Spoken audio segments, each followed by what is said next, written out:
জামাত ইসলামী বাংলাদেশের সম্মানিত আমির, আল্লাহু আকবার। কেউ যদি আল্লাহর ওলি দেখতে চায়, কেউ যদি একজন সাক্ষাৎ আল্লাহর ওলি দেখতে চায়, সেজন্য জামাত ইসলামীর আমির ডক্টর শফিকুর রহমানের দিকে তাকিয়ে দেখে। আল্লাহর ভয় আগেও দিলে ছিল, আজরাইলের ভয় অতটা ছিল না যতটা হাউন আঙ্কেল এবং তার ছেলেবেলাদের ছিল।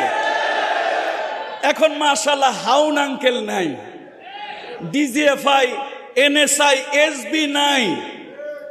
কেউ কেউ অবশ্য মির্জা ফখরুলের বাড়িতে গিয়ে পালাতে চেয়েছিলেন, সেই সকল কাকুরাও এখন আর নাই। নতুন বাংলাদেশে নতুন স্বাধীনতার শুভেচ্ছা জ্ঞাপন করে আমি আমার বক্তব্য শুরু করছি।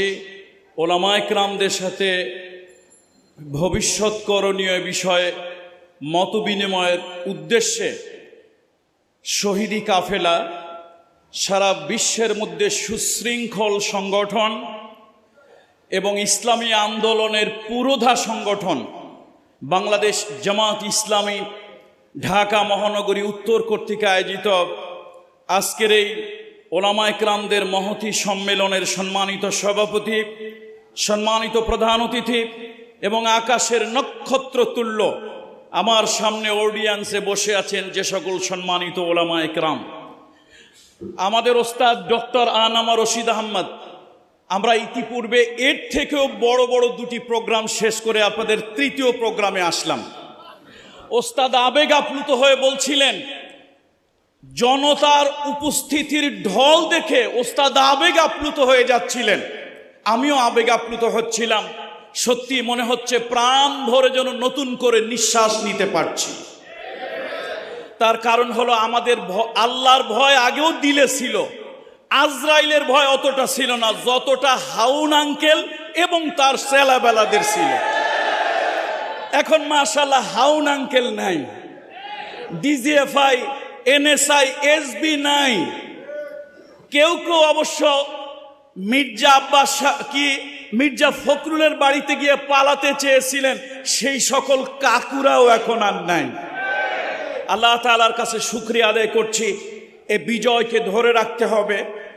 আমি অত্যন্ত হৃদয় নিংড়ানো শ্রদ্ধা জ্ঞাপন করছি জামাত ইসলামী বাংলাদেশকে, যারা অত্যন্ত সময় উপযোগী, এ জাতির শ্রেষ্ঠ সন্তান, এ জাতির সূর্য সন্তান ওলামায়ে কেরাম। ব্রিটিশ থেকে শুরু করে আজ পর্যন্ত কোনো আন্দোলন সফল হয়নি, কোনো আন্দোলন বাস্তবায়ন হয়নি, কোনো আন্দোলন হালে পানি পায় নাই ওলামায়ে কেরামদের প্রত্যক্ষ এবং পরোক্ষ মদদ ছাড়া।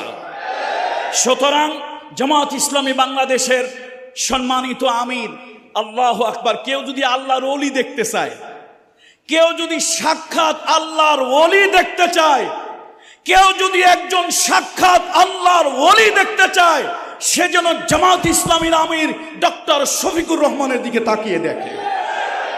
নিঃসন্দেহে একজন মুখলেস মানুষ, আলেমদেরকে হৃদয় থেকে ভালোবাসা, দরদ করা একজন মানুষ। সেই মানুষটা প্রয়োজনীয়তা অনুভব করেছেন একটা বাংলাদেশকে সংস্কার করার জন্য, নতুন একটি বাংলাদেশ নতুন প্রজন্মকে উপহার দেওয়ার জন্য। আর তাতে প্রয়োজন হলো ওলামায়ে কেরামদের প্রত্যক্ষ পরোক্ষ সহযোগিতা ভূমিকা। মরহুম শহীদ আল্লামা দেলওয়ার হোসেন সাইদি নব্বরাল্লাহু মারকাদাহু ওয়া জাআলাল জান্নাতা মাসওয়াহু, আল্লাহর ওলি বলেছিলেন, আমার দুটি চোখ, একটি চোখ আলিয়া মাদ্রাসা, একটি চোখ কওমি মাদ্রাসা। আমি আমার কোন চোখটাকে বেশি গুরুত্ব দেব, কোন চোখটাকে বেশি ভালোবাসবো, উভয় চোখই তো আমার। ঠিক তারই সুর ধরে আল্লাহর একজন ওলি, একজন বুজুর্গ, একজন মুত্তাকি, একজন পরহেজগার, শুধু উনি একটা দলের আমির নন, নিঃসন্দেহে একজন আল্লাহওয়ালা মানুষ।